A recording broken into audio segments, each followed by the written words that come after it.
토론 좀 해볼까요? 토론. 첫 번째 토론은 이겁니다. 질문 이거죠. 아인대는 왜 실패하게 되었는가? 어떻게 생각하십니까? 아인대는 경험이 있었어. 그로베의 혁명을 보면서 여러 가지를 알게 됐던 거죠. 아, 좌파가 불면들면 안 되겠구나 라는 것과 역량이 준비돼야 되고 민중들의 지지를 얻어내야 된다라는 거. 그리고 많은 것들을 봐왔던 거지. 그러면서도 아인대가 실패하게 됐는데 도대체 왜 실패했다라고 생각합니까? 근데 토론하기 전에 앞서서 아인대가 군부 쿠데타에 이제 희생되어서 죽임을 당했다라는 거를 실패로 볼 수 있는지도 생각해 봐야 될 것 같아요. 단순히 자기 정권을 유지하지 못했다는 것만 보고서 우리가 실패라고 생각할 수 있는지는 좀 어려운 것 같아요. 왜냐하면은 예를 들어 소크라테스가 독배를 맞아서 죽임을 당했다거나 예수가 희생을 당했다라는 사건을 보고 저희가 실패했다라고 보지 않잖아요. 그 역사적인 과정에서 그 사람이 처한 상황에서 할 수 있는 그 한계가 있는 것 같아요. 그렇기 때문에 아인대의 사건을 기점으로 칠레가 어떤 정치적인 발전이나 변환을 겪었는지도 같이 생각해 봐야 되기는 하는 것 같아요.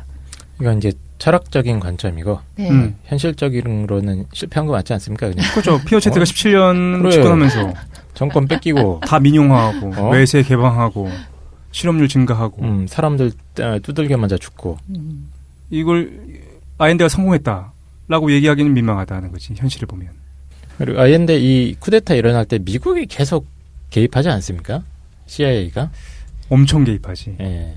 부정은 하죠. 공식적으로 우리는 그런 적 없다고 부정은 하는 걸로 알고 있는데 그렇습니다. 근데 대부분 문서로 증명이 돼요. 근데 예전에 11계단에서 왜 체게바라 쓰면서 미국식 제국주의의 문제점 뭐 이런 걸 썼더니 놀랍게도 내가 빨갱이라고 미국에 그래요? 대해서 그렇게 막 말씀하시는 거야. 그렇게 정확히 판단했네. 쓴 거, 예? 그렇게 쓴 걸로 좀 봤는데 근데 좀 구분해야 되는 것 같아. 나는 미국을 참 좋아합니다. 아이폰도 쓰고 있고. 네. 그럼 미국 얼마나 아름다운 나라입니까? 자유라는 단어를 가장 좋아하지 않습니까? 그러니까. 근데 이제 구분해야지. 미국을 비판하는 것과 미국이 잘못한 거에 대해서 비판하는 것과 그럼 좀 구분을 해야 되는 것 같아. 미국을 좋아하는 거. 근데 미국이란 나라 자체가 유지되기 위해서 전 세계적인 경제적 복속을 필요로 한다는 거를 이야기했다고 해서 그거는 빨갱이랑 동격이라고 보는 시각은 너무 거친 관점인 것 근데 그렇게 같아요. 평가하시더라고. 그래서 좀 놀랐어요. 세분화하지 않는 생각. 그게 빨갱이입니다. 네. 이 나라에서. 아, 그래요? 맞네. 우리나라에선. 예. 명쾌하네. 난 놀랐어. 근데 그럼 궁금한 건 CIA가 잘못한 거는 사실인 거고 문제가 많았지. 만약에 그런 공작을 해서 남미 혹은 중미에서의 정치적 안정을 이루지 않았다면 미국 입장에서입니다. 예. 그렇다면 어떤 뭐 다국적 기업이 나오고 지금의 슈퍼파워라든가 혹은 뭐 애플이 사실 중국에서의 어떤 노동자들에 대한 착취 문제가 분명히 이제 이슈가 있잖아요. 그렇습니다. 이 모든 것들의 복합체로서의 미국인 거잖아요. 예를 들면 정치적으로 그런 행동하는 건 싫어. 당연하지. 누가 좋아하겠어요. 그건 사실은 엄연한 주권에 대한 어떤 그 공격이 되기 때문에 무시하는 것이 되기 때문에 그렇지만 아이폰을 좋아한다라고 이야기할 거면 그 이면에 녹아 있는 모든 것들을 좋아하는 걸 수도 있지 않을까. 예를 들면 저 진짜 고기를 좋아하는데 고기를 좋아한다는 건 제가 어느 부분에 하나의 어떤 지지를 할 수밖에 없는 거냐면 되게 가축 시스템이 되게 비인도적인 비축도적인 그런 시스템인 거를 우리가 알면서도 눈을 감아버리는 거예요. 나는 동물 인권을 보호해줬으면 좋겠어. 주권을 보호해줬으면 좋겠어라고 이야기하면서도 여전히 난 고기 너무 좋아해. 뭐 한우 투뿔 너무 좋아해라고 하는 거는 우리가 눈을 감아버릴지언정 사실 이면을 살펴보면은 뭐 이게 그렇죠. 네. 그냥 빨갱이 맞습니다. 그렇군요. 알겠습니다. 네, 지금까지 친미주의자와 육식주의자의 자기 고백을 들으셨고요. 어쨌든 그래서 미국에 문제가 있다는 건 좀 사실이었던 것 같기도 하고. 네네. 근데 이제 깡쌤이 얘기하는 건 이거죠. 아인대에 실패했던 원인에서 미국이라는 영향력을 좀 집중해야 되지 않겠는가라는 말씀이신 거죠. 일단 큰 틀에서는 미국이 가장 큰 걸림돌이라고 생각은 합니다. 미국이라는 나라가 가진 슈퍼파워가 사실 대단하지 않습니까? 그렇지. 예, 한국은 사실 그 우산 속에 있었기 때문에 그 슈퍼파워를 사실 약간 체험 못하는 측면이 좀 있는데, 그렇지. 예, 미국에 의해서 어떻게 보면 이제 아예 정권 자체가 뒤집어지고 이런 나라들이 너무 광범위하게 전 세계적으로 퍼져 있었기 때문에 잘 모르는 건데 일단 이 칠레가 아주 대표적인 사례라고 저 알고 있거든요. 그리고 칠레도 예. 그렇고 볼리비아도 그렇고 맞습니다. 멕시코도 그렇고 쿠바는 뭐 당연하고. 그래서 이제 그 외교적인 영향력이 이제 가장 컸다고는 보는데 두 번째로는 참 이게 모순이기도 한데 과연 이 올바른 어떤 그 목적과 방향성을 성취하기 위해서 꼭 올바른 방법만 써야 되느냐.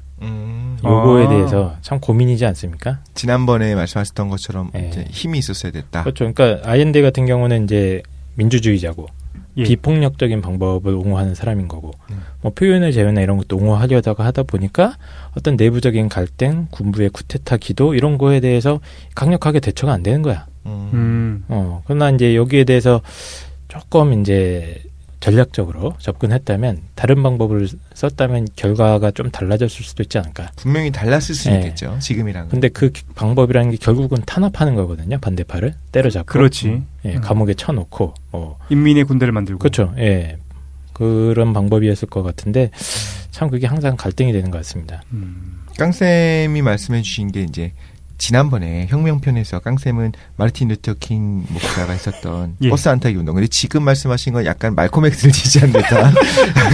근데 이제 균형을 지켜야 되는 것도 맞는 것 같고 너라면 어떻게 했을 거냐 혹은 그러니까 아이엔데가 어떻게 했어야 됐는가에 대한 질문이 아니었잖아요. 지금 그 토론 주제는. 그죠. 일단은 아옌데를 한번 비판해 봅시다. 아옌데가 왜 실패했는가를 분석해 보는 거지. 그렇게 따진다면 저도 이제 우리가 이론적으로 알아야 되는 부분이 있으니까 자유롭게 말할 수 있다면 미국 때문이라는 건 첫 번째 무조건 맞는 것 같고요. 그러니까 미국이 잘못했다 잘했다를 떠나서 일단 미국 때문인 게 첫 번째 맞는 것 같고 두 번째는 그 아까 그 시대적 상황을 같이 살펴봐야 된다라고 저기 도희님이 말씀하셨는데 거기 제가 되게 적극적으로 동감을 했던 게 지금 이제 와서는 국제 관계에서 외국계 자본의 눈치를 안 볼 수는 없는 상황이 된 것 같아요. 그런데 그렇게 됐지. 그 추진하는 모든 것들이 이미 민영화됐었던 것들을 다시 국유화하기 위해 이제 추진했던 사업들이 있잖아요. 그럼 외국계 자본은 심지어 칠레 자본도 아니야. 그럼 당연히 이제 본사가 미국에 있을 수도 있고 뭐 다른 데 있을 수 있겠죠. 뭐 스위스에 있었던 네슬레도 마찬가지고 여기서는 반대를 할 수밖에 없는 거예요. 우리가 이렇게 판단하기 쉬워요. 아니 그래도 사람 목숨이 걸린 거였고 그리고 이게 인도적인 차원에서 그걸 했었어야 됐다라고 우린 쉽게 이야기할 수 있지만 그 회사는 인도적으로 움직이는 물론 회사도 있고 칭찬받을 수 있겠지만 회사가 그거를 싫어할 수도 있다는 걸 우리가 항상 생각은 해야 되는 것 같아요. 그래서 잘하고 잘못했고를 떠나서 자급자족이 가능한 나라가 없고 지금 뭐 자원이라든가 여러 가지에 있어서 얽혀 있다면 외국계 자본의 눈치를 볼 수밖에 없는 상황이었기 때문에 사실 어떻게 보면 실패할 수밖에 없지 않았나라는 생각이 듭니다. 그 공약을 이행하는 것이 현실적으로 불가능했다라는 생각이 드는 거죠. 아옌데가 실패했었던 이유는 그 아옌데의 공약 자체에 있다라고 생각합니다. 공약을 이행하는 과정에 있어서 이미 민영화됐었던 많은 것들을 국유화하는 과정에서 어마어마하게 손해를 보는 외국계 자본이 있었을 거다. 다국적 기업들이 그렇지. 있었을 그것 거다. 때문에 미국이 개입하는 거니까. 그렇죠. 그러니까 공약 자체에 문제가 있다? 문제가 있다가 아니라 실패한 이유를 물어봤잖아. 실패한 이유는 그 공약의 어떤 비현실성. 현실 가능성이 없었다. 그 기득권의 반발을 효과적으로 막는 것이 불가능했다라는 생각이 드는 거죠. 그런데 또 생각해 보면은 목표 자체가 그 기득권의 세력에서부터 정당하지 않게 척취해가는 그것을 좀 뺏어오고 사회를 정상으로 돌리는 것 자체가 목표인데 기득권들이 거부하지 않을 정도 안에서 조율해서 공약을 제시했어야 됐다라고 생각하는데? 아니 그래서 아이엔데가 어떻게 했어야 됐는가를 지금 물어보는 거죠. 지금 질문이 달라졌잖아요. 처음부터 그건 잘 모르겠어요. 아이엔데가 실패한 객관적인 이유는 그거다라는 거예요. 미국과 외국계 자본에 대한 반대가 있을 수밖에 없는 공약 자체의 문제다. 그러니까 견고하게 있었던 미국 자본과 기득권들의 세력 때문이다인 것이 실제로는. 그렇죠. 그래서 아까 얘기했었던 게 이미 국영화가 되어 있는 거, 국유화되어 있는 거를 민영으로 돌리는 거는 이런 사례들을 봐도 알 수 있지만 너무너무 조심해야 되는 부분이다. 왜냐하면 돌이키기가 거의 불가능에 가깝기 때문에 라는 생각을 한 거죠. 그리고 이제 사유재산에 대해서 뭐 과도하게 세금을 매긴다거나 갑자기 뭐 소유권을 내놓으라고 한다거나 그렇죠. 예를 들면 우리나라 같은 경우도 당장 뭐 집값 인상 상한선 같은 걸 딱 걸어버리면 그렇죠. 이거 또 난리가 나지 않겠습니까? 그리고 그나마 그것도 만약에 국가 안에서만 이루어지는 거면 우리가 제3 그러니까 국민으로서 시민으로서 생각할 수 있는 건 뭐냐면 칠레 안에서 지지고 볶고하더라도 해결될 수 있는 여지가 있었을 수도 있어요. 그런데 국제적으로 얽혀 있는 기업의 이권에 관련된 거라면 그 굉장히 예민한 부분이 될 수밖에 없다는 생각이 드는 거죠. 어쨌든 기득권층의 반발이라는 거, 그 어떤 개혁적인 조치들에 대한 기득권의 반발이라는 게 항상 어떤 새로운 신세계를 열어가는데 가장 걸림돌이 되지. 가장 큰 걸림돌인 것 같습니다. 어쨌든 지금은 어떻게 왜 실패하는지에 대한 객관적 이유만 얘기하는 그렇죠, 거니까 그렇죠. 그죠? 네. 김도희는 어떻게 생각합니까? 도대체 아인데가 왜 실패했는가 하는 거지. 두 가지를 생각해 볼 수 있는 것 같아요. 아인데가 계속 대통령에 당선되고 난 다음부터 뭐를 하냐면 그 반대파를 숙청하지 않고서도 관용적인 자세 노선을 취했다라고 말씀하셨잖아요. 이거에 대해서 생각해 볼 수 있는 것 같아요. 이렇게 좀 관용적인 노선을 유지했던 것이 좀 문제인 것 같다. 예. 근데 일어난 일에 대해서 평가하긴 너무 쉬운 것 같아요. 말로만 그치. 하면 되는 거니까. 근데 실제로 그 칠레적 역사의 격변 속에서 아엔데라는 인물이 정치적인 변화를 이루기까지 노력했던 것들, 그 과정에서 무수하게 한 명 한 명의 희생이나 노력이 있었다는 것들을 생각해 봐야 되는데 결과적으로 그걸 실패했다라고 단정하면 제가 생각하는 첫 번째 이유는 관용적인 노선의 문제점인 것 같아요. 근데 상대방을 숙청하는 방식으로 했어야 된다라는 게 아니고 관용적인 노선을 취할 때 항상 어때야 되냐면 내가 상대방이 반격했을 때 그거를 막아낼 수 있을 정도 역량이 없으면 관용적인 정책 자체는 실효성이 없는 것 같아요. 그 동양철학이 무슨 말이냐면 신뢰나 믿음을 비판해요. 현자나 지혜로운 사람, 성인을 비판할 때 사람들이 뭐라고 하냐면 이 사람들 너무 이상주의자야. 사람들이 되게 나쁘게 행동하거나 악랄한 애들이 많은데 무조건 사람을 긍정하고 믿어준다는 거예요. 거기에 대해서 뭐라고 얘기하냐면 정말 현명한 사람이나 성인은 믿음을 가지고 있는 것뿐이지 이 사람을 해칠 수 없다고 하거든요. 이거를 하나의 우화로 들어요. 그러니까 어떤 사기치는 사람이 있어요. 그 사람이 지혜로운 사람한테 다가와서 이렇게 하는 거예요. 저기로 가면 좋은 게 있어라고 거짓말을 쳐서 데려가요. 그러면 그 사기치는 사람이 지혜로운 사람을 실제로는 어떻게 하고 싶으냐면 우물가로 데려가서 빠뜨려 죽이고 싶은 거예요. 그러면 지혜로운 사람이 그 사람의 말을 믿고서 우물가로는 가지만 우물가에 결과적으로는 빠지지 않는다라고 말하거든요. 사람에 대해서 믿음을 갖는 거랑 그 사람이 나에 대해서 나쁜 짓을 했을 때 나를 지켜낼 수 있는 힘이 있는 거를 구별해야 될 것 같아요. 그러니까 아엔데가 관용적인 노선을 취할 때 반대파가 우리의 믿음대로 따라와 주거나 우리를 지지해 주지 않았을 때의 대비책이 있었어야 되는 것 같아요. 아엔데라는 사람이 그걸 몰랐을 리는 없지만 그 상황에서 미국을 반대 세력으로 지고서 아엔데를 지지하는 사람들이 군사적인 역량을 그렇게까지 가질 수 있었는지도 어려운 문제인 것 같아요. 근데 저희가 항상 생각해 볼 때 반대파를 숙청하지 않고 저 사람들을 포용해 주려면 그 사람들이 우리를 공격할 때 우리가 스스로 막아낼 수 있을 정도의 힘이 있지 않으면 이건 반드시 실패할 수밖에 없는 것 같아요. 어쨌든 관용적인 태도가 기본적인 좀 문제였는데 아엔데가 어떻게 써야 되는 거냐면은 그들을 품고 가면서도 동시에 자신을 해치지 않을 만큼의 역량이 좀 필요했던 거다. 끊임없이 군사적인 거에 대한 방비가 필요했었던 것 같아요. 근데 또 아까 전에 얘기했던 것처럼 자체 군사, 그러니까 사회주의 노선에서 항상 주장하는 거 아닙니까? 그러니까 기득권들이 갖고 있는 군 말고 자체적으로 방어할 수 있는 인민의 군대를 자발적으로 만들어내야 된다라고 했는데 그랬을 경우에 아까 얘기했던 것처럼 실효성이 부족하잖아. 반면에 그것 때문에 자극받을 기존에 있었던 군 세력이 존재하기도 하고. 그리고 아마도 위헌 소지가 있을 수도 있죠.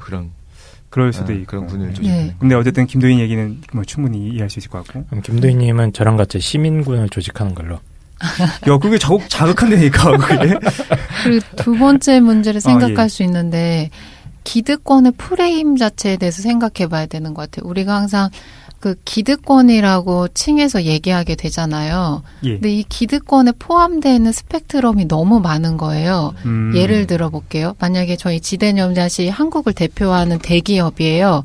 그래서 기득권에 속해 있어요. 좋구만. 그래서 정치적인 문제가 선거철이나 정치적인 문제가 될 때 저희 기득권을 비판하는 사람들, 진보를 지지하는 사람들이 항상 말해요. 저 기득권 기업 지대노냐 문제야 라고 하면 말은 쉽잖아요. 근데 실제로 기득권에 대한 지대너비앗이라는 기업이 유지되기 위해서는 그 경영자들도 있겠지만 이거에 그냥 물질적인 투자한 사람들도 있을 거고 여기에 실제로 일하면서 다니는 직원들뿐만 아니라 계열사, 하청업체 너무 많은 가족들. 사람들이 연루돼 있는 거예요. 그러면 실제로 나는 경제적으로는 중상위 계급은 아니지만 지대너비앗이라는 기업과 연관돼서 일을 하고 있어요. 그러면 사회 전체적으로 지대너비앗이라는 기업 자체를 기득권이란 프레임으로 묶어서 저 사람들 부정의하고 나쁜 놈들이야 라고 비판할 때 거기에 속해 있는 무수하게 생계를 유지하는 사람들이 동의해 줄 건가라는 것도 생각해 봐야 돼요. 그래서 아이들가 선택했던 게 그 넓은 스펙트럼을 갖고 가는 거였지. 네네. 근데 그랬을 때도 결과적으로 정책에서 기득권이 가지고 있는 경제적인 이권을 환수한다고 했을 때도 거기에 속해져 있는 사람들이 당할 수 있는 불이익 때문에 적극적으로 동참하지 않을 수 있다는 거죠. 그걸 꼭 자기 개인적인 사업체로 가지고 있는 사람들뿐만 아니라. 그러니까 이런 거죠. 현대 자동차에 대한 어떤 비판이 있을 때 네. 현대 계열에 일하고 있는 노동자들의 가족들은 어디를 뽑을 것인가, 어디에 지지를 할 것인가를 생각을 해야 된다는 거지. 네, 실제로는 그게 되게 현실 문제로 들어오면 기득권 이런 프레임으로 묶이지 않는 것 같아요. 그런데 이걸 좀 봐야 되는 것 같아. 네. 이게 분명한 적이 있는 거잖아요. 우리가 아주 한정된 상황을 얘기해 본다면 지금 토지가 부족해서 사람들이 굶주리고 있어. 자기 소유의 토지가 있는 것이 아니라 다 소장용으로 일하고 있는 거야. 네. 지구상에 100평의 경작지밖에 없는 거야. 그런데 한 평씩을 100명의 사람들이 한 평씩 갖고 있으면 각자 먹고 살 수 있어. 문제가 없는데 한 명이 99평을 소유하고 있는 거야. 그것 때문에 그 한 명이 벌어들이는 99평에서 만들어낸 생산물로 한 5, 6명이 또 먹고 살아. 우리가 사회를 개선하고자 한다면 어떻게 해야 되는가? 피해를 줄 수밖에 없다는 거지. 한 명한테서부터 토지를 뺏어서 재분배를 해야 되니까. 근데 제 말은 그 한 명이라는 전체적인 토지를 가지고 있는 대주주라고 우리가 이야기하면 너무 쉽다는 거예요. 근데 현실에는 그렇게 한 명씩 뽑아서 대주주만 그렇게 그 사람이 가지고 있는 경제적인 걸 환수할 수 있게끔 안 되어 있다는 거죠. 예를 들어서 구리경선을 소유하고 있는 6개 정도의 어떤 가문들. 네. 이렇게 한다면 그 아래 노동자들까지. 네. 노동자들도 있고 막 연결돼 있으니까. 실제로는 중간 간부급도 있고 너무 복잡한 그렇죠. 그 칠레 상황은 지금보다는 훨씬 단순하게 그렇게 6명의 광산을 소유하고 있던 대주주 뭔가 가문들 이렇게 우리가 뽑을 수 있지만 그렇죠. 그럼에도 불구하고 복잡한 거예요. 그리고 확실히 우리가 인정할 수밖에 없는 거는 국유화를 하게 되면 효율은 떨어질 수밖에 없잖아요. 장기적으로 볼 때 그랬을 때 이제 자본주의 입장이죠. 그렇지. 자본주의 입장에서. 근데 그게 뭐 틀린 건 아니거든요. 그 효율을 뭐로 정의할 거냐에 따라 다를 수 있겠지만 그랬을 때 뭐 여러 가지 이제 이견들은 있으니까 이견 자체를 전 나쁘다고 보지는 않거든요. 거기다가 여기서 이제 어떤 프레임으로 서로 싸웠던 것들이 상식과 비상식, 뭐 천사와 악마 이런 싸움은 저는 아니었다고 생각해요. 사실. 양쪽의 이야기가 다 합리적인 부분들이 있었을 거고, 그럼 우리가 중요하게 여겨야 되는 건 이제 방향성이 어느 방향이었냐라고 해야지. 어떤 아엔데의 공약 저 너무 좋았거든요. 읽어볼 때, 그러니까 따로 읽어보니까 하나하나가 너무 방향성이 옳은 거야. 근데 그 공약을, 개혁을 하나하나 실천하는 과정에서 디테일에 전혀 아무런 문제 없이, 이거를 반대하는 사람은 다 악마들이야라고 우리가 생각할 수 있느냐라고 하면 또 그건 아니라는 생각이 들고 그리고 이제 군을 뭐 사병 조직을 만들든 뭘 하든 이렇게 해갖고 어떤 힘을 유지해야 된다. 전 이게 되게 동의했거든요. 모의 입장에서 아이엔데를 지지하는 입장에서 사실 이제 동의를 했는데 반대로 생각해야 될 것 같아요. 그러면 아이엔데가 이제 개혁을 하다가 다음번 선거에서 어차피 아슬아슬하게 이겼었고 그 이후에 계속적으로 이제 경제 성장과 더불어 지지율이 높아지고 있었지만 아무튼 간에 나중에 두 번째 선거에서 다시 이제 야당이 뺏어왔다고 가정을 해볼게요. 보수 정권을 잡았어. 그 보수 정권이 마찬가지로 근데 이미 일종의 혁명을 맛본 시민들이 혹시나 쿠데타를 일으킬까봐 걱정돼서 준군사 조직 같은 사병 조직을 만든다라고 했을 때 이쪽에서 어떻게 반응할 것인가. 야당 쪽에서 혹은 어떤 진보층에서 보수들이 새로운 군사 조직을 만든다고 해서 어떻게 반응할 것을 생각하면 극렬하게 반대할 수밖에 없거든요. 그럼 저쪽에서 반대할 내용이라면 우리 쪽도 시행하지 않아야 된다는 거에 대해서 기본적으로 저는 그게 맞다고 생각을 해요. 이해하신 거죠? 근데 실제로 그렇게 해서 그러면 우리가 시행할 수 있는 게 있어요? 어떤 그러니까. 부분? 상대방의 반대가 있지 않고서 우리의 정치적인 이념을 실현할 수 있는 것들이 그런 게 있어요. 뭐가 있어? 그래서 모르겠다라고. 그거를 알려면 저 북조선으로 네, 정리하고 갑시다. 아니요, 그 정리하시기 전에 최 사장님은 어떻게 생각하시는데요? 저요? 네, 질문하기 항상 쉽지. 질문만 하고서 대답은 안 하잖아요. 그래. 본인은 어떻게 생각해요? 아인대가 왜 실패했다고 생각해요? 생각 안 해봤는데. 질문은 쉽지, 이 자식아. 그 책에도 써 있었을 거 아니야. 어느 정도 정리된 것들. 좀 정리해드릴게요. 그래서 보여드려요. 뭐야? 내 의견은 아니다. 내 의견 말고 시민의 교양을 읽어라. 그거 거기 잘 나와 있으니까. 지금 우리가 좀 한정씩 지읍시다. 우리가 아인데 대안을 얘기한 게 아니라 왜 실패했는지에 대해서 한번 우리가 그렇죠. 구체적으로 한번 비판해 본 거예요. 예. 각 진영에서는 이렇게 평가합니다. 좌파 진영. 네. 아인데 왜 실패했느냐? 미국의 위협에 대해서 너무 과소평가했다. 비폭력 혁명은 결국 실패할 수밖에 없다는 거예요. 폭력적인 혁명을 통해서 집권해고 그리고 적에 대해서 적폐 세력들에 대해서 강력하게 처벌하고 그런 것이 있었어야 된다라는 것이 좌파 진영의 입장입니다. 북한처럼. 우리가 모든 거에 북한을 대는 순간 다 부정적으로 바뀌니까 북한 말고 뭐 여러 가지가 있겠죠. 블랙홀이야. 블랙홀이니까. 북베트남처럼. 당시. 뭐 여러 가지가 있겠습니다. 급진 좌파들은 뭐라 평가하느냐? 급진 좌파들은 이렇게 평가해요. 아엔데가 인민을 무장시키는 걸 주주한 게 결정적인 문제다는 거예요. 혁명 과정을 방어하기 위해서 인민을 조직적으로 동원해야 했음에도 미온적으로 대처한 것이 문제다. 우리 아까 나왔던 얘기인 거죠. 깡쌤 했던 얘기지. 공산주의자들은 뭐라고 얘기하느냐? 이건 약간 좀 차이가 있는 게 반대가 되겠네. 일반적으로는 공산주의가 조금 더 급진적이잖아요. 네. 근데 칠레 상황에서는 사회당이 조금 더 급진적이었어. 그걸 좀 오히려? 생각하고서 좀 들어야 돼요. 예, 한국 시민들은 이제 중도 우파 정도만 돼도 좌파라고 불리지 않습니까? 그렇죠. 그래서 더 왼쪽의 스펙트럼에 대해서 아직 감각이 없는데, 예, 그래서 진짜 이제 좌파 세력들이 집권하고 있는 서구 여러 국가들이나 이런 데 보면 스펙트럼이 굉장히 다양하죠. 그렇지. 공산주의자들은 이렇게 얘기합니다. 인민연합이 극좌파에 제대로 대처하지 못한 게 원인이다. 극좌, 극우파 양쪽에 제대로 대처하지 못하면서 노동계급의 고립화라는 결과를 낳은 게 문제다라는 거예요. 그러니까 너네 너무 극단적이었다. 사회당 내부에 있는 저 진짜 공산주의자들이 스스로 얘기하는 거예요. 저 진짜 빨갱이들. 쟤네들을 처벌하지 않은 게 문제다라고 공산주의자들이 얘기하고 있는 거다라는 거죠. 적당히 했어야지. 그러니까 너무 너무 극단적이었잖아. 극단적이다라고 얘기했다라는 거예요. 엉망진창이죠. 보수들은 뭐라고 했느냐. 보수 자유주의자들은 이렇게 평가합니다. 경제적 혼란, 정치적 양극화, 현실 정치체제의 구조적 제약으로 인해서 인민연합정부가 통제불능 상태에 내몰린 게 문제다.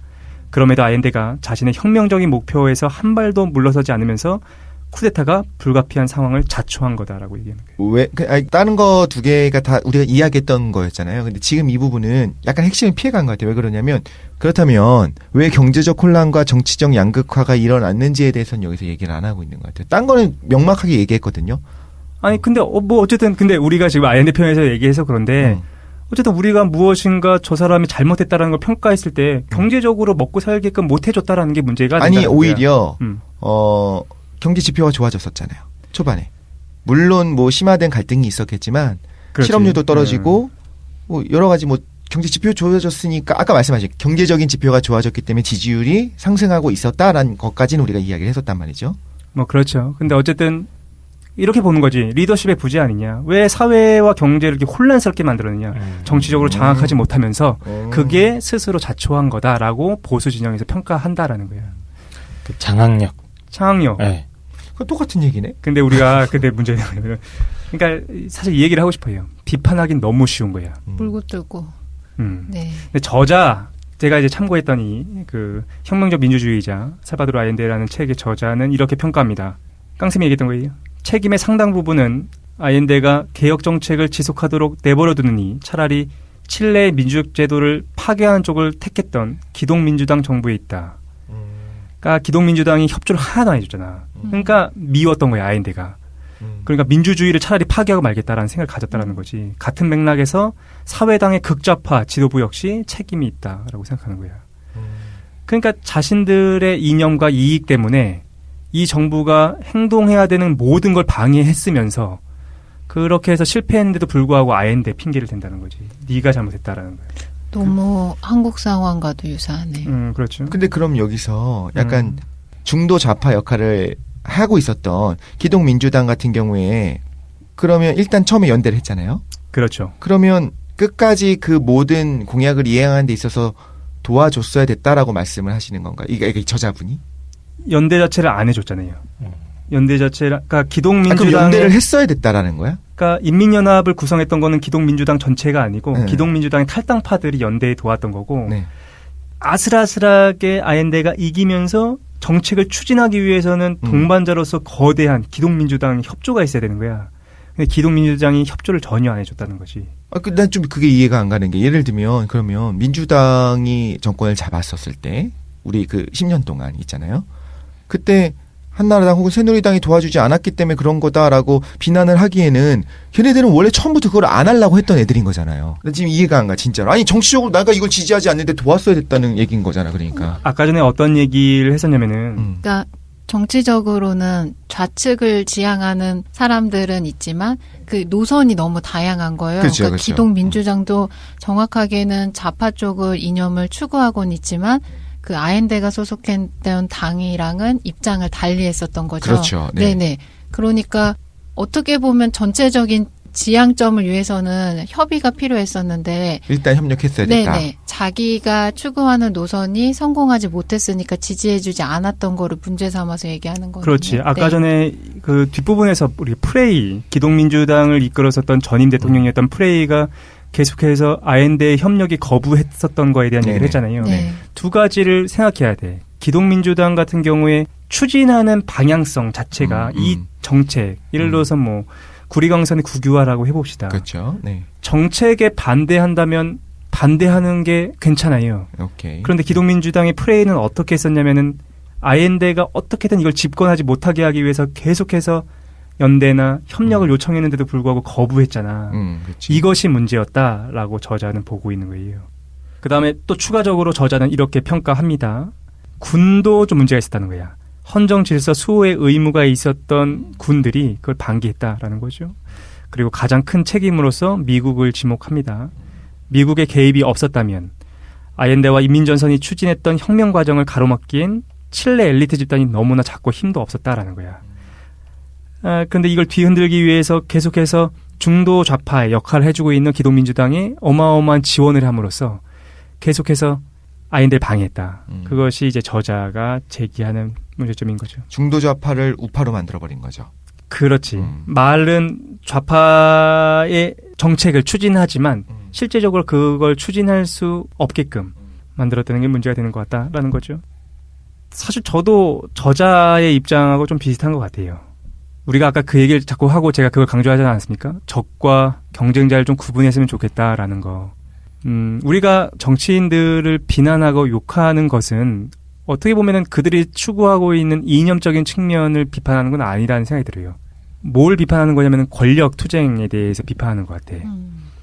어떤 하나의 방향성, 만약에 이념적 측면에서 보수든 좌파든 추구하는 이념적 성향이나 추구하고자 하는 목표가 일정하다고 한다면 그걸 같이 동의해주고 밀고 나가야 되는데 그럼에도 불구하고 이렇게 반대하는 거지. 쟤네가 집권했기 때문에 우리는 무조건 반대한다. 그러니까 반대를 위한 반대. 그것이 좀 문제가 되는 것은 아닌가라는 좀 생각이 듭니다. 두 번째 질문으로 넘어가 볼까요? 두 번째 질문. 그렇다면 우리가 아엔데를 좀 비판적으로 봤습니다. 그죠? 왜냐면은 이걸 통해 가지고 우리가 나아갈 길을 좀 생각해 보려고 한번 우리가 아엔데를 좀 비판적으로 한번 봤었는데 질문 두 번째는 이겁니다. 아엔데를 통해서 한국이 배울 점은 뭐라고 생각하시나? 이것이 질문이고 뭐 한 개씩 가볍게 갑시다. 그죠? 어떻게 생각하시나요? 아엔데의 어떤 일생을 봤고 칠레 정치 상황을 보면서 한국이 배울 점은 무엇인가? 저부터 좀 얘기를 하면 이게 세 번째 반복이 되는 것 같은데 이거예요. 아까 전에 계속해서 반복하고 싶은 거. 적과 경쟁자를 구분하는 사회가 좀 됐으면 좋겠다. 그것이 한국 사회가 좀 배워야 되는 건 아닌가라는 생각이 듭니다. 이건 두 가지 다인 것 같아요. 보수와 진보 두 진영에 있어서도 우리가 추구하려고 하는 공통된 어떤 이념, 정책에 있어서 그것이 그냥 적들이 만들어낸 것인가 아니면 우리가 함께 추구해야 되는 건데 수정해서 경쟁자로서 함께 밀고 가야 되는 것인가 그걸 좀 봤으면 좋겠고 또 두 번째로는 하나의 진영 그 내부에서 예를 들어서 진보 진영 내부, 보수 진영 내부에서 이런 사람들이 있어. 같은 진보 진영이야. 그러면서도 불구하고 상대방을 비난하는 것이 이것이 옳은 것이라고 믿는 사람들이 있어요. 그러면서 뭐라고 핑계대냐면은 이거는 뭐 나는 비판이다라고 얘기하는데 실제로는 같은 진영에 있는 사람들을 깎아내리고 그럼으로써 자신이 지지하고자 하는 그 내부에서의 지지자를 도우려고 노력하는 사람들이 있거든. 이게 진짜 문제인 것은 아닌가라는 생각이 듭니다. 문제인 것이 아니냐고요? 야, 무슨 위험한 소리 하지 말고. 그래서 아엔데를 통해서 한국이 배울 점, 적과 경쟁자를 구분하는 지혜가 필요한 것은 아닌가 그런 생각이 들었습니다. 어떻게 생각하시나요? 한국 사회가 좀 어땠으면 좋겠나요? 저는 이 인류 역사가 시간이 지나면은 뭔가 하여튼 계속 학습하고 배우지 않습니까? 그렇죠. 예. 우리나라 같은 경우도 이제 시위 문화 뭐 이런 문화들이 사실 계속 바뀌었잖아요. 예전에는 이제 뭐 일부 조직적인 세력들이 이제 주도해서 뭐 소위 말하는 화염병 시위하는 것도 80년대부터 꾸준히 있어왔고, 그다음에 이제 좀 폭력적인 시위들도 있었다가 이제 거기에 대해서 뭐 그 하도 반대 여론도 있고 언론에서도 문제를 삼기 시작하니까 이제 아예 촛불혁명이라는 평화로운 시위 형태로 쭉 진화해 왔다고 생각을 하는데 좀 아엔데의 일종의 비극입니다만 이런 걸 통해서 정말 우리 사회 전체가 좀 많은 것들을 배울 수 있겠다는 생각이 좀 듭니다. 첫째는 혁명의 과정이라는 게 아무리 긍정적인 방향으로 이끌어간다고 하더라도 항상 이게 어렵다. 쉽지 않고 끊임없이 반동이 일어난다. 그리고 그 혁명을 좀 강제적으로 하는 것도 어떻게 보면은 분명히 부작용은 있을 것 같아요. 혁명을 위해서 오히려 이제 탄압을 한다거나 반대파들을 탄압을 한다거나 이런 모습들이 사실은 이제 스탈린이나 뭐 이런 사람들이 보여준 모습 아니겠습니까? 그렇죠. 예, 그래서 숙청하고 막 이런 긍정적인 방향으로 사회를 진보시키려는 이 노력들이 마주할 수밖에 없는 이 뭐라고 해야 될까요? 반동? 요거에 대해서 어떻게 대처해야 될지에 대해서 정말 많이 고민을 해야 되지 않을까. 이 사람들을 때려잡을 수도 없고 그렇다고 무턱대고 허용해 줄 수도 없는 거고. 때려잡아야죠. 적폐청산해야지. 봐주면 안 됩니다. 그래서 이 아엔데의 비극을 보면서 과연 끝까지 어떤 민주적인 원칙이나 다원주의 원칙을 고수해야 되는가? 아니면 이제 그걸 조금 넘어서라도 어떤 가치 지향을 위해서 좀 이렇게 청산 이런 걸 해야 되는 거에 대해서 굉장히 신중한 고민과 어떤 대처가 필요하지 않나. 좀 이런 생각만 했습니다. 왜냐하면 저는 항상 때려잡자주의자였기 때문에. 그렇군요. 예. 그러나 오히려 이 아엔데 사건을 보면서 반대의 생각을 해본 것 같습니다. 막 때려잡으면 안 되겠다. 슬슬 때려잡아야겠다. 저는 아엔데 편 최 사장님 준비해 주신 거 지난주랑 이번 주 거 되게 재밌게 들었어요. 그 다음에 마지막에 아엔데가 쿠데타에 의해서 희생당하는 부분을 쭉 읽어주시는데 계속 약간 울컥울컥해서 눈물이 나오려고 그랬어요. 옆에서 계속 울려고 그러시더라고요. 그랬어요? 티났어요? 전생의 모습이 기억나가지고. 네.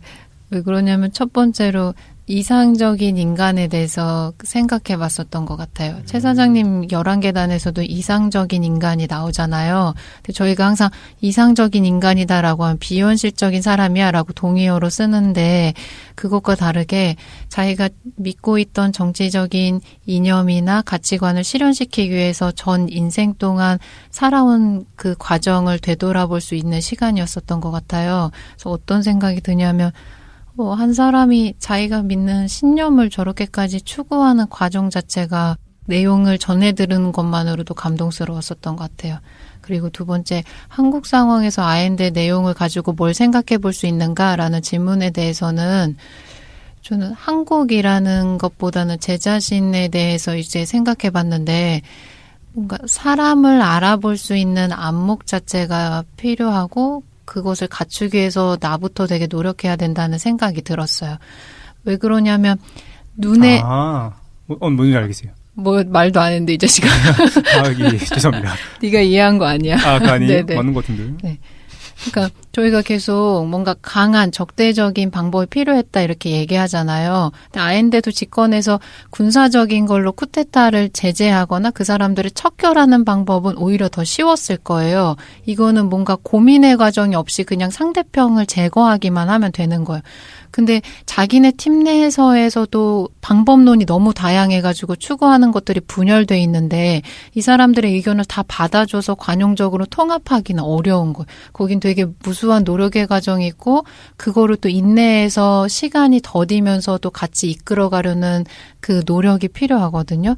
근데 주위에 분명히 이런 사람들이 지금도 있을 거고 한국도 지금의 상황에 이르기까지 많은 이상적인 사람들이 노력과 희생을 통해서 가져온 그런 시간들이 있을 거예요. 근데 그걸 너무 잊고 있었다라는 생각이 들고 두 번째로 이런 사람들이 실제로 정치를 하거나 주변에 있을 때 내가 알아볼 수 있는 안목이 있는지 이 사람들이 추구하는 정책이 더디게 진행돼도 이 사람을 끝끝내 지지하면서 같이 나아갈 수 있는 안목이 나한테 있는지 질문하게 되었던 것 같아요.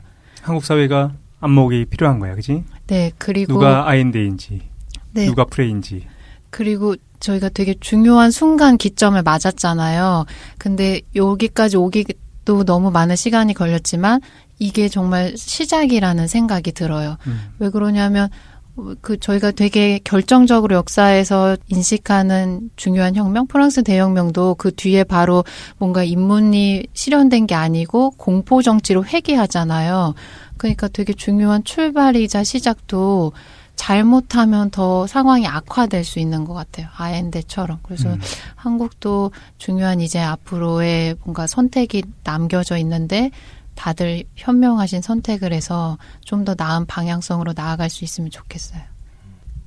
저는 두 가지 정도 생각이 들었는데 첫 번째는 제가 지지하는 당이 좀 소수당 아닙니까? 한국기독당이요? 기독민주당. 정의당가 예를 들면 이제 하나의 예를 들어볼게요. 생각을 해봤을 때 뭐 사실 불가능에 가깝겠지만 정의당이 정권을 잡았어요. 네. 그럼 같은 방향성이니까 국민의당과 더불어민주당에서 그 정책들을 하게 될 것인가를 생각해보면 저는 그런 일은 잘 일어나지 않을 거라 생각해요. 물론 뭐 이렇게 이야기하겠죠. 비판하겠죠. 야, 더불어민주당도 보수야. 전혀 진보가 아니야라고 얘기할 수 있겠지만 아무튼 간에 이제 표방하는 바를 우리가 생각을 했을 때 그러니까 내 맘 같지 않아, 남들은. 언제나 같은 당 안에서도 내부의 분열이 있을 수밖에 없고 여기 분열이라고 하니까 되게 부정적인 워딩을 사용해서 그렇지 생각하는 바가 다 다르거든요. 그래서 저 정도는 나랑 생각이 다르지만 일단 추구하는 바가 같으니까 내가 지지해야지 하는 정책이 있을 것이고 어떤 부분은 야 저건 진짜 아니야라고 하는 정책들이 혼재되어 있었을 거라는 거죠. 그 생각을 해보면 남들은 내 마음 같지 않다는 걸 항상 생각을 하고 그렇기 때문에 어떤 방법으로든이라고 하는 것이 수단과 방법을 가리지 않고란 뜻은 아닙니다. 근데 나를 지지하는 그 지지율을 높은 걸 유지하기 위해서 또 어떤 힘을 가지기 위한 노력들을 좀 해야 된다는 생각이 들었어요. 그래서 뭐 군을 동원하는 것도 하나의 방법이 될 수 있겠죠. 뭐 이것이 긍정적인 건 아니겠지만 지금 한국 상황 말하는 거였지 안 됩니다. 그건 안 되는 건데 지지율을 높인 상태를 유지하기 위한 어떤 노력들을 좀 해야 된다는 생각을 했고요. 나이가 들면서 진짜 치기 어린 대학생 때 혹은 이제 뭐 30대 초반까지만 해도 비판이 되기 쉽잖아요, 정말로. 그럼 정치에 대한 비판하면서 왜 내가 생각했던 저 사람은 저렇게 정책을 추진할 사람이 아니었는데 왜 저런 정책을 추진했지라고 이제 좀 고민했었던 게 있었어요. 나는 이 사람이 대통령이 당선이 되면 막 뛸 듯이 기뻤고 막 눈물 날 만큼 기뻤을 때 이 세상이 바뀔 줄 알았거든요. 이명박 때요? 네. 개혁할 줄 알았지. 그렇지. 그런데 어떤 정책들을 보면 고개를 갸웃갸웃하는 거예요. 왜 저렇게까지 못하지? 저렇게까지밖에 못하지? 왜 이렇게 힘 빠진 것 같은 행동을 하지? 그리고 때로는 정말 이해할 수 없는 정책을 추진하는 것도 보면서 왜 그럴까라고 생각했었는데 그러면서 이제 생각한 게 이제 실제로 권력의 중심에 서게 되면 좀 일종의 그 타협을 할 수밖에 없는 상황이 있나라는 생각을 했었는데 오히려 아이엔데의 이야기를 들으면서 우리가 어떤 영혼을 가진 사람이었는지 어떤 신념을 가진 사람이었는지 우리가 알고 있잖아요. 그런데 이분이 실제로 정책을 추진하는 과정과 어떤 그 위기에 봉착했는지 생각을 해본다면 현실 정치 특히 2017년의 대한민국에서 어떤 정도의 신념을 가진 사람이 정치의 어떤 권력을 잡았을 때 실제로 우리가 기대했던 바보다는 못하는 것처럼 보일 수 있겠다는 생각을 해요. 못한다가 아니고 못하는 것처럼 보인다. 하지만 우리가 이거에 대해서 격렬하게 막 비판하기보다는 좀 방향성이 같으면 지지하고 힘을 실어줘야 되는 것이 아닌가라는 생각이 사실 살짝 들었습니다, 지금. 그래서, 아엔데가 왜 실패하게 되었는지에 대한 분석이 너무 극명했잖아요. 예. 그리고 둘이 서로 되게 상충됐었잖아. 더 때려잡았어야 됐다라고 하는 게 있었고, 오히려 반대쪽에서는 저쪽을 때려잡았어야 됐다라고 하는 두 군데 어떤 상충된 걸 보면서, 원래 세상이 그렇구나라는 걸 생각을 했고, 또 만약에 제가 당시에 아엔데 옆에서 어떤 조언을 할 수 있는 위치에 있었다, 혹은 뭐 보좌진 참모였다라고 한다면 무슨 조언할 수 있을 것인가 생각해보면 할 수 있는 게 없는 거예요. 거기까지 생각을 해보니까 그랬을 것 같지는 않고 엄청 많이 했을 것 같긴 한데요. 아닙니다. 교회를 더 지어달라. 그랬을 것 같아서 정말 세상의 정치는 되게 어렵구나라는 생각을 하면서 그럼에도 불구하고 막 극단적인 건 일어나지 않을 거고 천천히 한 발자국씩 나아갈 때 그 방향성을 되게 잘 봐야겠다는 생각했습니다. 그래요. 시간이 많이 와가지고 시간 너무 많이 갔는데 더 얘기하고 싶은 것들이 많지. 그런데 나가야 되기 때문에 간단하게 오늘 어떻게 들었는지 얘기하고 오늘 마무리하도록 하겠습니다. 먼저 얘기할게요. 먼저 제 마무리는 이겁니다. 아엔데는 실패했습니다. 하지만 아까 김도인이 지적해줬던 것처럼 같은 생각을 합니다. 우리가 이렇게 물을 수가 있어요. 아엔데는 실패했죠. 하지만 이렇게 물을 수 있습니다. 아엔데는 실패했는가? 그의 정치적 신념과 연대의 노력은 그의 죽음과 함께 멈춰선 게 사실인 것 같아요. 하지만 그에 대한 기억은 자기 사회를 근본적으로 바꾸고자 하는 이들이 있는 곳이라면 어디서든 깊은 울림을 준다라는 생각이 듭니다. 아엔데는 죽었지만 그는 사실 죽지 않은 거죠. 혁명의 시기가 왔어요. 놀랍지 않습니까? 이런 시대적인 분위기가 형성될 줄 몰랐는데 정말로 뭔가 바뀔 수 있는 혁명의 시기가 온 것 같습니다. 아엔데를 준비했던 이유는 사실 혁명이 기뻐서기보다는 그 혁명의 끝, 혁명 그 이후가 슬플 것 같아서 사실은 아엔데를 준비했습니다. 아엔데를 우리가 봤지만 우리가 자꾸 생각나는 게 있죠. 이 다음에 들어설 정부, 비판의 대상이 될 겁니다. 독실이도 아까 얘기했던 것처럼 비판이 너무 쉬워요. 그리고 휘둘리게 될 겁니다. 왜냐하면 그들이 갖고 있는 포지션 자체가 너무 가운데에 있기 때문인 것 같아. 항상 비판이 될 거고 미디어가 쉽게 욕하기 시작할 겁니다. 왜냐하면 이렇게 해도 욕하고 저렇게 해도 욕하기가 너무 쉬운 것 같은 거야. 자신들의 이념을 따라가는 것도 욕먹기 쉽고 현실 정치에 있어서 타협을 시작해도 욕먹기 쉬울 겁니다. 우리가 그걸 따라하지 않았으면 좋겠어요. 미디어가 욕하면 욕하고 미디어가 웃기면 웃고 미디어가 울리면 우는 사람이 아니었으면 좋겠다라는 생각이 듭니다. 그래서 미디어는 뭐 팟캐스트를 말씀하시는 거죠? 당연하죠. 지대노볕을 얘기하는 거예요. 딴 걸 얘기하는 게 아닙니다. 오해하시면 안 됩니다. 지대노볕. 현실 정치에 있어서 우리가 지지했던 정당들이 타협하려고 하는 모습을 보일 때 독시대가 얘기했던 것처럼 믿어주는 것도 좀 필요하지 않은가. 그래야 혁명 이후 혁명을 좀 지속할 수 있는 역량들을 꾸려갈 수 있지 않을까라는 생각이 들어가지고 아엔데를 준비해봤습니다. 끝. 저도 최 사장님 말씀에 적극적으로 동감하고요.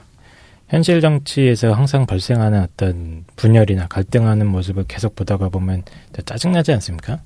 네. 그렇죠. 뉴스 보고 있으면 진짜 막 화딱지 나서 저놈들 다 TV조선 보신다고 요즘에 다 아우지 탄광으로 보내버리고 싶은데 예.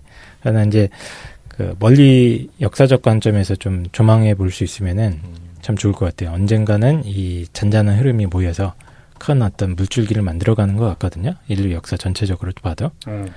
그래서 이런 혼탁한 현실에 너무 빨리 실망하거나 너무 쉽게 포기하지 말고 꾸준히 관심 가지고 작은 것부터 천천히 참여하는 노력을 기울이면은 어쨌든 우리 삶도 조금 더 희망을 가질 수 있지 않을까 생각해 봅니다. 아멘. 그 2주에 걸친 내용인데 정말 재밌게 잘 들었습니다. 그리고 이제 요즘 3월이잖아요. 그래서 봄이 왔는데 실제로는 날씨가 쌀쌀한 것 같아요. 아침 저녁으로 일교차도 크고 그것과 마찬가지로 봄이 찾아올 때도 바로 날씨가 화창하고 따뜻해지지 않고 추운 시간이 같이 이렇게 겹쳐 있잖아요. 저희가 지금 새로운 중요한 변화의 시점을 앞두고 있는데도 그것과 똑같은 상황이라고 생각해 볼 수 있을 것 같아요. 그래서 여기까지 어렵게 온 만큼 앞으로도 좀 더 나은 방향성으로 나아갈 수 있도록 더 중요한 순간순간들을 잘 국민들, 시민들 한 명 한 명이 해나갔으면 좋겠습니다. 재밌게 잘 들었고요.